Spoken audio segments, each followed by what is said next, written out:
반갑습니다. 붓다의 복과 지혜입니다. 인간은 유한한 존재이지만 그 마음은 무한을 향해 나아갑니다. 부처님께서는 우리에게 참된 지혜와 자비를 실천함으로써 한계를 초월하는 길을 가르쳐 주셨습니다.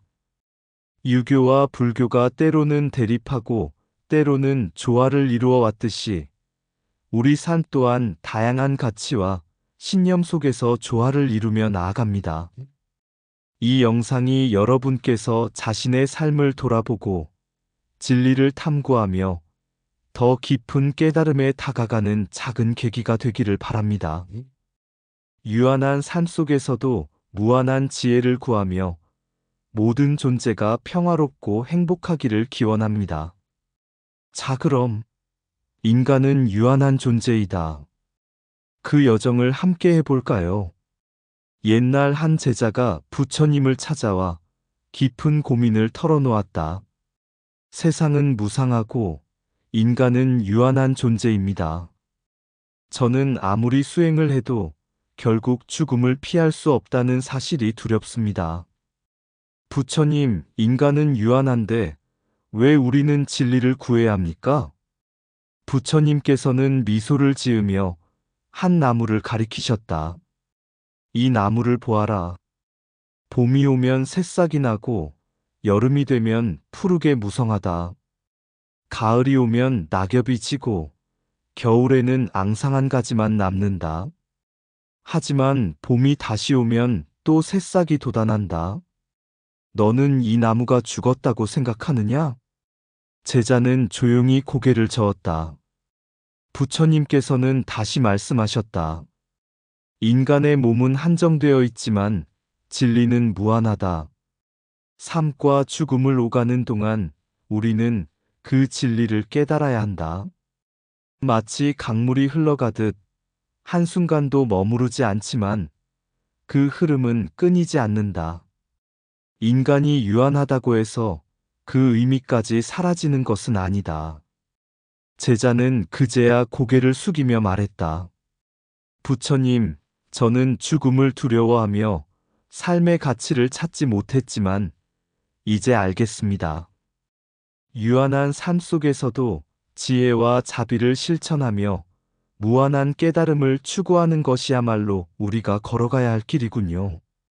부처님께서는 미소 지으며 마지막으로 덧붙이셨다. 그렇다.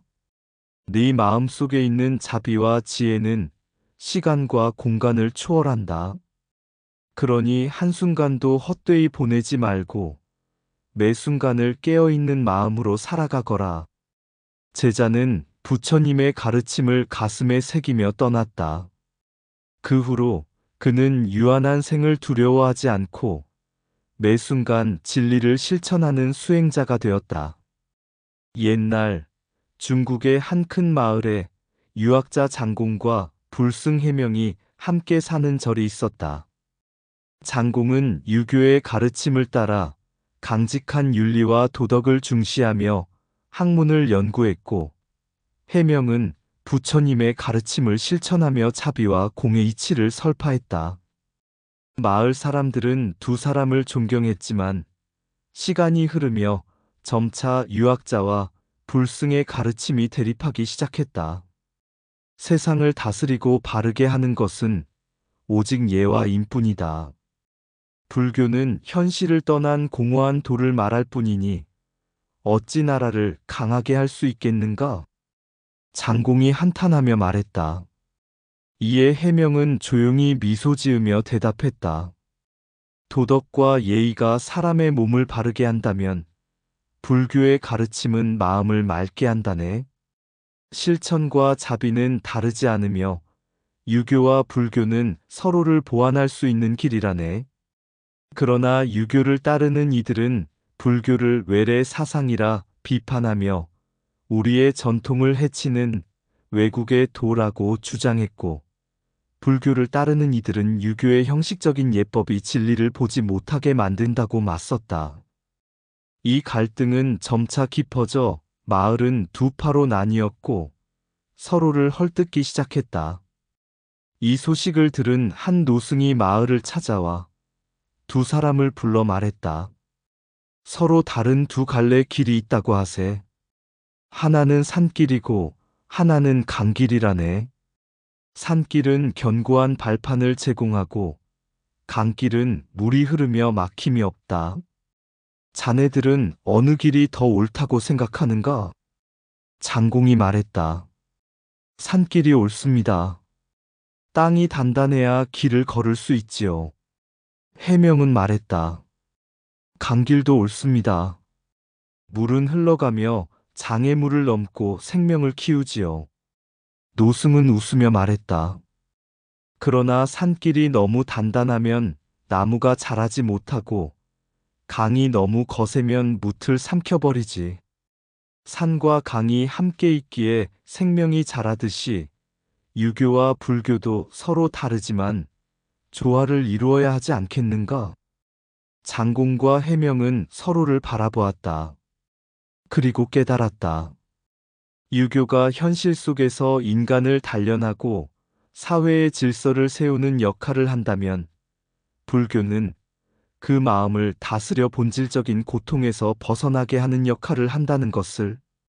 그 후로 두 사람은 서로의 가르침을 존중하며 유불이 함께 조화를 이루는 길을 모색했다. 마을 사람들도 두 스승을 따라 서로를 이해하며 평온한 공동체를 이루었다. 부처님께서 말씀하신 바와 같이 진리는 하나이지만 길은 많다. 삶에서 중요한 것은 옳고 그름의 대립이 아니라 서로의 가르침을 이해하고 함께 걸어가는 것이 아닐까? 진리는 하나이나 그 길은 다르다. 산과 강이 서로 다르듯 가르침 또한 서로를 보완할 뿐이다. 유교가 몸을 바르게 한다면 불교는 마음을 맑게 한다. 몸과 마음이 함께 조화를 이루어야 진정한 깨달음에 이른다. 도덕과 예는 사람을 바르게 하고 자비와 공은 사람을 자유롭게 한다. 둘이 함께할 때 세상은 평화롭다. 물은 흐르고 산은 멈춰 서 있지만 둘 다 세상을 이루는 한 부분이다. 삶도 마찬가지다. 멈춤과 흐름은 조화를 이룰 때 빛을 발한다. 대립 속에서는 깨달음이 자라지 않는다. 서로를 이해하고 존중하는 마음이 곧 부처님의 가르침이다. 불교는 마음을 비우라 가르치고 유교는 마음을 채우라 가르친다.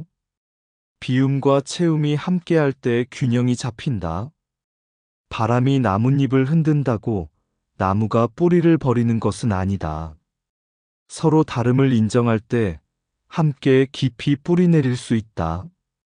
유교가 인과 예로 세상을 다스린다면 불교는 자비와 공으로 세상을 품는다.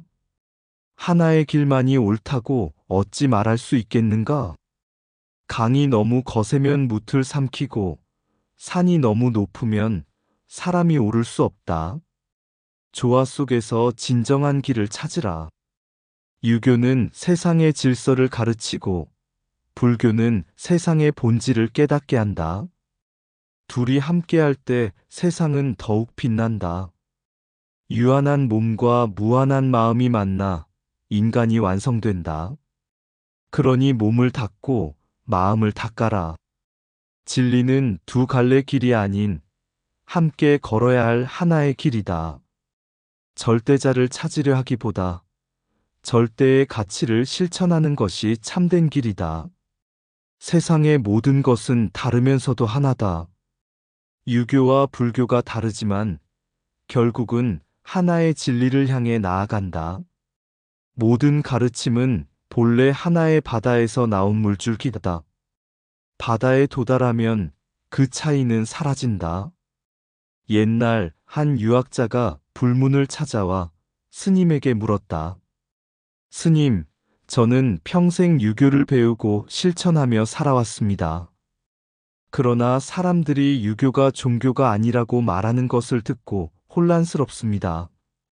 스님께서는 어떻게 생각하십니까? 스님은 차를 한 잔 따르며 말했다. 자네는 차를 마시는가? 유학자는 고개를 끄덕였다. 그렇습니다. 차를 마시는 것은 몸을 맑게 하고 정신을 차분하게 해줍니다. 스님은 미소 지으며 다시 물었다. 그렇다면 차를 마시는 것이 종교인가? 유학자는 잠시 생각하다가 대답했다. 차를 마시는 것은 습관이자 생활입니다. 종교라고 하기는 어렵습니다. 스님은 찻잔을 내려놓고 말했다. 좋소. 그렇다면 차를 마시며 수행하고 마음을 깨끗이 닦으면 어떻겠는가? 유학자는 고개를 끄덕였다. 그렇다면 그것은 깨달음의 길이 될 수도 있겠군요. 스님은 고개를 끄덕이며 말했다. 유교도 마찬가지일세. 유교는 사람의 도리를 가르치고 세상을 바르게 하며 선을 행하도록 이끈다. 이것이 인간에게 희망과 지향점을 준다면 유교 또한 종교의 역할을 하는 것이 아닌가? 유학자는 깊은 생각에 잠겼다. 스님은 덧붙였다. 부처님께서는 진리는 형태가 없다고 말씀하셨네. 절대자를 찾지 않아도, 내세를 논하지 않아도 인간이 선을 행하고 진리를 따른다면 그것이 곧 다른 길이네. 그러니 종교를 하나의 틀로 가두지 말고 그것이 무엇을 향하는지 보아야 하지 않겠는가? 유학자는 감탄하며 말했다. 그렇군요. 중요한 것은 이름이 아니라 그 본질이군요. 스님은 미소를 지으며 말했다. 그렇소. 물은 컵에 담기면 컵의 모양을 하고 그릇에 담기면 그릇의 모양을 하지. 그러나 본래의 성질은 변하지 않네. 진리 또한 그러하니 유교든 불교든 중요한 것은 그것이 우리를 어디로 이끄느냐일세. 유학자는 깊이 절하며 말했다. 오늘에서야 참된 가르침을 얻었습니다. 감사합니다, 스님. 스님은 조용히 차를 따르며 말했다. 이제 자네도 차 한잔 하시게나. 이름을 따지지 말고 그 뜻을 따르라. 진리는 모양이 없으나 그 빛은 모든 길을 밝히느니라. 선을 행하는 길에 경계가 없고 깨달음의 길에 종교의 구분이 없느니라.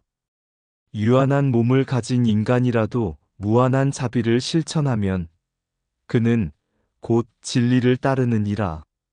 물은 그릇에 따라 모양이 달라지나 본래의 성질은 변하지 않는다. 진리 또한 그러하니라. 내세를 알지 못해도 선을 행하면 그 길이 밝아지고 절대자를 알지 못해도 참된 마음을 가지면 세상이 평화로워지느니라. 불을 손으로 잡으려 하면 사라지고 바람을 움켜쥐려 하면 놓치느니라. 진리 또한 그러하니 집착하지 말고 있는 그대로 받아들이라. 사람이 길을 만들지만 길이 사람을 이끄느니라. 유교든 불교든 바른 길이라면 그것이 곧 수행이니라. 형태가 있는 것은 결국 사라지지만 바른 가르침은 세월을 넘어 전해지느니라. 종교란 높은 하늘을 바라보는 것이 아니라 낮은 곳에서 인간을 돕는 것이니라. 진리를 따르는 자는 이름에 얽매이지 않고 오직 실천으로서 그 뜻을 이루느니라. 절대자를 보려 하지 말고 스스로 자비로운 존재가 되라. 그러면 모든 곳에서 절대자를 보게 되리라. 내세가 없다 해도 오늘을 바르게 살면 두려울 것이 없느니라. 한 알의 씨앗이 온 숲을 이루듯 작은 선행이 세상을 바꾸느니라. 바른 삶을 살면 그 길이 곧 깨달음이요. 바른 마음을 가지면 그곳이 곧 극락이니라. 참된 깨달음은 멀리 있는 것이 아니라 바로 지금 이 자리에서 시작되느니라. 옛날 한 제자가 부처님께 물었다. 스승님, 세상에는 다양한 가르침이 있습니다. 어떤 것은 신을 섬기고 어떤 것은 내세를 말하며 어떤 것은 도덕과 윤리를 강조합니다. 유교는 신을 섬기기보다 도리를 강조하고 내세보다는 현실을 중시한다고 합니다. 그렇다면 유교는 종교입니까? 아니면 단순한 철학입니까? 부처님께서 빙그레 웃으시며 말씀하셨다. 사람이 배를 타고 강을 건너려 할 때 배의 이름이 무엇인지 아는 것이 중요한가? 아니면 강을 안전하게 건너는 것이 중요한가? 제자는 고개를 갸웃하며 대답했다. 물론 중요한 것은 강을 건너는 것입니다. 부처님께서 다시 말씀하셨다. 그렇다면 유교가 종교인지 철학인지 고민하기 전에 그것이 사람들에게 어떠한 도움을 주는지 먼저 보아야 하지 않겠느냐? 유교가 세상을 밝히는 지혜를 전하고 사람들에게 올바른 길을 제시하며 서로를 공경하게 한다면 그것은 이미 충분히 귀한 것이니라. 제자는 한참을 생각하더니 다시 여쭈었다. 하지만 유교는 조선시대에 불교를 탄압한 적도 있고 권력과 결합하여 경직된 사회를 만들기도 했습니다. 그럼에도 불구하고 오늘날 우리 삶에 깊이 스며들어 있습니다. 우리는 무의식적으로 유교적 가치를 따르고 있습니다. 그것은 좋은 것입니까? 나쁜 것입니까? 부처님께서 부드럽게 미소 지으며 말씀하셨다. 한겨울의 눈보라가 혹독하다 하여 봄에 피는 꽃을 미워하겠느냐? 한때에 어둠이 있었다 하여 빛이 가진 본래의 가치를 부정하겠느냐? 중요한 것은 과거가 아니라 지금 우리가 그것을 어떻게 활용하느냐에 달려 있느니라. 불교가 자비를 강조하듯 유교는 효와 인을 강조한다. 사람이 바른 마음을 가지고 선을 행한다면 그 길이 곧 깨달음의 길이니라. 그 말을 들은 제자는 깊이 고개를 숙이며 부처님께 예를 올렸다. 스승님, 이제 알겠습니다. 이름이 중요한 것이 아니라 그 가르침이 사람들에게 어떤 영향을 주는지가 중요하다는 것을요. 부처님께서 고요한 눈빛으로 답하셨다. 옳다. 어떤 가르침이든 그것이 사람들에게 바른 길을 제시하고 세상을 이롭게 한다면 그것은 이미 소중한 진리의 한 조각이니라. 이처럼 유교든 불교든 혹은 다른 가르침이든 중요한 것은 그것이 사람들의 삶을 어떻게 변화시키는가 하는 점이다. 현대 사회에서도 우리는 유교의 가치관 속에서 살아가며 그것이 주는 교훈을 활용할 수 있다. 그것이 종교이든 철학이든 결국 중요한 것은 어떻게 그것을 실천하며 살아가느냐 하는 것이다. 이름이 무엇이든 그 가르침이 사람을 바른 길로 이끈다면 이미 그것은 진리이다. 강을 건너는 자에게 중요한 것은 배의 이름이 아니라 그 배가 안전하게 목적지에 도달하는 것이다. 과거의 어둠이 빛의 가치를 없애지 않듯 한때의 잘못이 가르침의 본질을 흐리게 할 수는 없다. 불교는 자비를 말하고 유교는 인을 말한다. 결국 깨달음의 길은 선한 마음에서 시작된다. 진리는 단 하나의 모습이 아니라 사람들의 삶 속에서 다양한 빛으로 드러난다. 무엇을 믿느냐보다 중요한 것은 그것이 당신을 어디로 이끄는가이다. 유교가 종교인지 철학인지를 논하기 전에 그것이 사람들의 삶을 어떻게 바꾸는지를 보라. 한겨울의 눈보라가 혹독하다 하여 봄에 피는 꽃을 미워하지 마라. 선한 가르침은 물과 같아 모양은 다르지만 모두 갈증을 해소해준다. 불교가 내세를 말하고 유교가 현실을 중시한다 해도 둘 다 인간의 행복을 위한 길이다. 불교의 공과 유교의 인은 다르지만 모두 조화로운 세상을 위한 가르침이다. 진리는 다만 책 속에 있지 않고 그것을 실천하는 삶 속에 있다. 사람이 물을 마시면 차고 따뜻함을 스스로 알 듯, 바른 가르침도 실천하면 그 깊이를 알게 된다. 신을 섬기는 것이 아니라 사람을 섬기는 마음이 곧 깨달음의 길이다.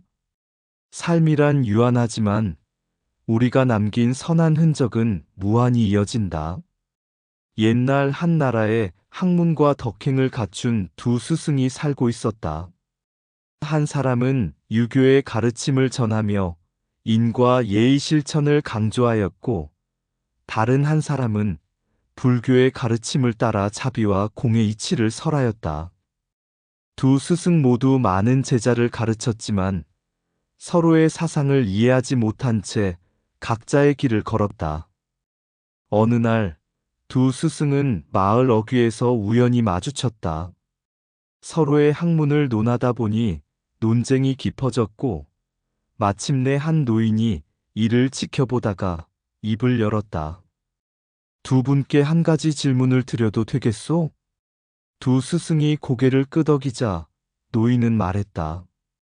길을 잃은 사람이 있다고 가정해 봅시다.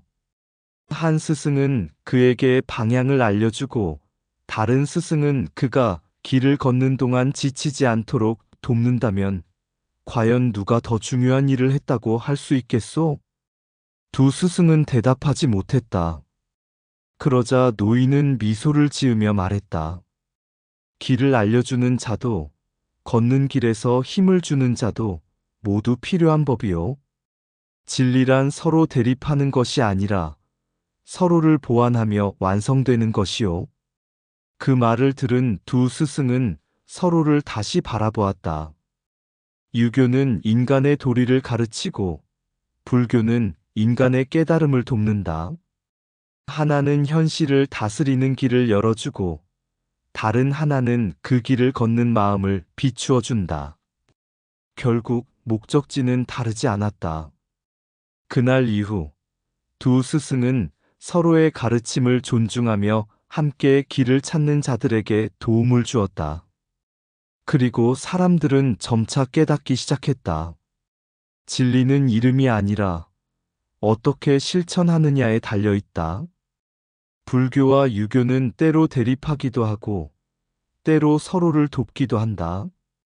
하지만 가장 중요한 것은 그 가르침이 인간을 바른 길로 이끄는가이다. 부처님께서는 이렇게 말씀하셨다. 길을 가르쳐 주는 것보다 중요한 것은 그 길을 걷도록 돕는 것이다. 두 길이 펼쳐지니 하나는 바람을 따라 흔들리고 하나는 별빛 속에 잠겨 있다. 길을 찾는 자여, 너는 어느 길을 갈 것인가? 하늘은 묻지 않으니 너의 발걸음에 따르라. 유교의 길은 마음의 인을 가르치고 불교의 길은 자비의 공을 펼친다. 두 길이 서로 마주할 때 서로를 비추며 밝히는 빛이 된다. 때로는 대립하고 때로는 손을 맞잡고 그리하여 결국 하나의 길로 이어진다. 진리는 이름이 아니요 그 길을 걸어가는 마음에 있네. 유한한 몸으로 무한을 향하며 한 발짝씩 진리로 다가간다. 너의 길이 그 어느 길이든 그 길 위에 사랑이 있으면 그것이 바로 부처님의 가르침이리라. 진리는 비록 멀리 있지 않다. 내면에서 일어나는 평화로 모든 것을 비추는 자비로 길을 찾는 자에게 부처는 말하셨다. 그 길을 걸어가라. 나와 함께 그 길을 걸어가라. 두 길이 하나가 되는 그날까지 우리는 함께 걸어간다. 각자의 발자국 속에서 부처님의 참뜻을 찾으며. 이상 붓다의 복과 지혜였습니다. 오늘도 복지 구족한 날 되세요. 구독과 좋아요는 붓다의 복과 지혜를 밝히는 큰 자비의 등불이 됩니다.